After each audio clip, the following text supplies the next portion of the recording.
Now, a major shakeup of the congressional districts in Virginia could be on the way. Just hours ago, the Virginia Supreme Court gave the green light to allow a voter referendum to move forward that changes our district maps. At stake, 11 seats for the House of Representatives, which analysts say could give Democrats an overwhelming majority if passed. Emily Harrison explains.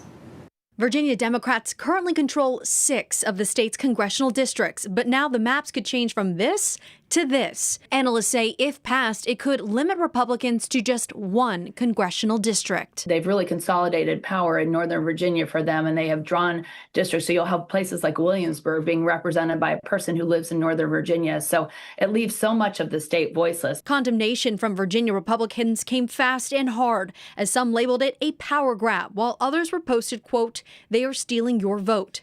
But Democrats say it has to be done, and it's temporary, as proponents argue they need the extra seats to offset the redistricting done by Republicans in states like Texas, Missouri, and North Carolina. Political analyst Leslie Coggle says it started a spiral of redistricting as political parties shore up their defenses. Democrats kind of said, look, if Texas redraws their state seats, we're going to create a system in which we can redraw ours.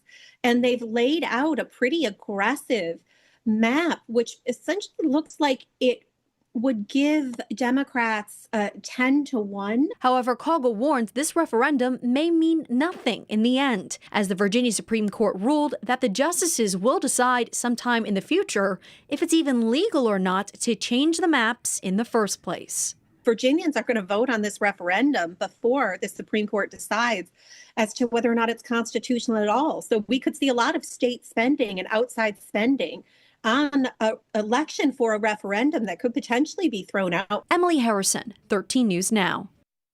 Virginia House Speaker Don Scott released a statement saying, quote, "Today the Supreme Court of Virginia affirmed what we already know. Virginians will have the final say. The special election is set for April 21st.